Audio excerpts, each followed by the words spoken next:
Welcome. Hope you enjoy some art.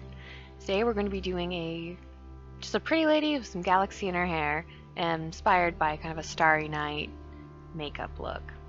So I'm moving in, just doing wet on dry with some watercolor in the shade Opera, which is one of my favorites. It's super vibrant, super pink. I think it's a great base for other colors to play around. You can see I'm laying in some kind of cloud-like shapes because I know where I want the light spots to be in the galaxy. But keeping it pretty loose.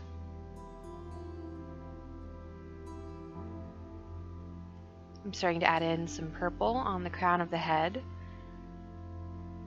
Figuring out where I want the dark spots to be in the light. Paying careful attention to the shape of the face and the hair, making sure it's a clean, very clear silhouette.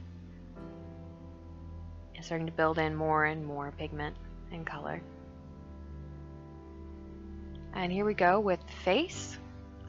Oh, nope, I mixed it, and then I went back to doing the galaxy. That sounds about right for me.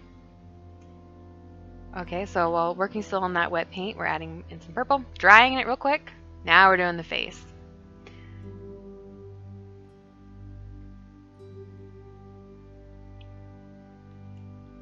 Trying to work pretty quickly.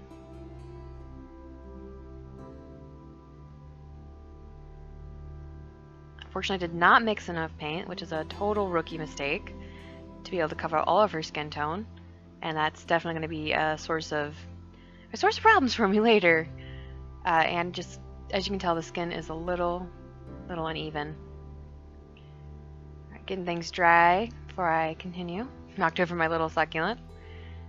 And we're going back in to do more of the galaxy, slowly building up those values, bringing it darker and darker. I find especially with skin, it's extremely hard for me to figure out where the value range for the skin should be until I have those really dark parts in the hair done. Something I can definitely work on in the future. And I'm still using a pretty big brush, as you can see. I believe it's a number 16? Yeah, it's a number 16. And these brushes I got from Dick Blick. I was super excited that there's a local store in the area I've moved to. So it was nice to go there and scoop up some brushes. Working with just straight violet out of the tube and that Opera, letting him mix on the page a little bit. Working a little bit of wet into wet. Love how you get those bleeds and those gradients that are so soft. Alright, we're mixing in our colors to go back for the skin.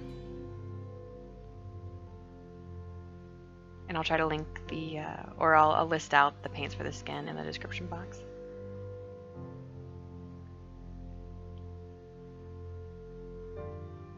And here I think I should have gone down to a smaller brush tip while doing some of these shadow details. I feel like I stayed too big with the brush, and it ends to some blocky color going down that's going to fight me later. Just trying to establish more where her jaw is and where the skin of the neck is kind of pulled from it a little bit because of her posture. Trying out a really orange lip, and I ended up not liking it because the rest of the piece is very cool in tone. Even the pink, you know, it's kind of like an acidic pink. It's very cold. It's not corally.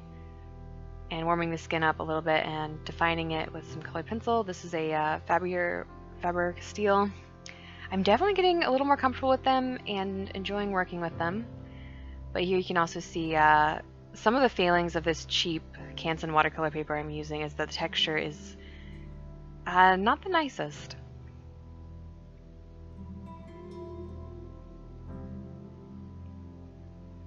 Going in with the eyebrows, hoping that'll help me get the values of the eyes more correct once I lay in those really dark tones, just so that every little shade doesn't look quite so drastic and dramatic. There I just use the dots to help build my line for the bottom eyelash. And here I'm going back over that orange coral lipstick color with some of the Opera tone. and building in her eye makeup.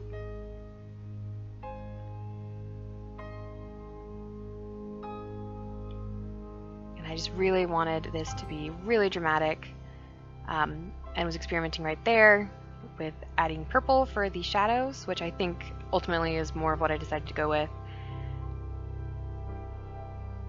And I do get a little heavy-handed with the paint, and I'm using it almost more.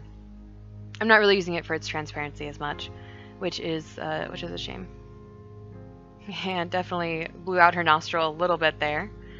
Adding in some details in the hair by her eye to help draw the viewer's eye in, and realizing, oh, it may be best to do the darker tones of her skin with that purple, pick it up from the hair, and it starts to look a little better in my opinion. Unfortunately, it took me quite a ways to figure that out. Some actual strands in the hair. Again, just for some nice detail, defining that neck against the darker hair, adding in some loose strands to break up a little bit of the shape, and I changed her hairline a bit.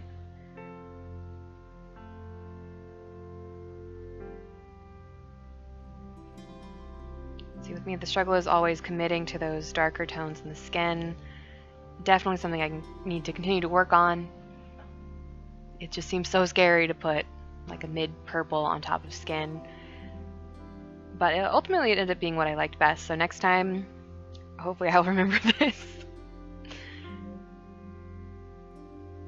You can see I'm just layering in more of that opera. I wanted this to be really bright and have some really dramatic colors in it to match kind of the dramatic eye makeup.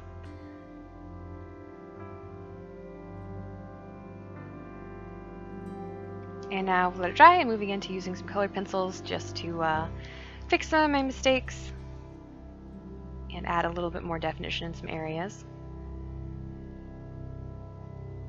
Hopefully as I become a better artist, I will have less need for colored pencils unless I want them purely to add texture to the skin.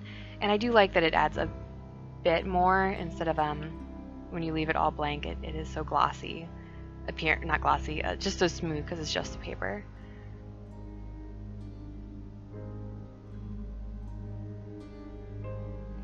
And using just a bit of a cheap Papermate marker to define the eye area. I just needed something that would go over the waxy, oily colored pencil residue. And just crisp some lines up and add some fine hairs. It's definitely easier to do it with a marker on this quite rough, cheap paper. And going in with black just to really punch up the graphic element of this and add those deep, deep values.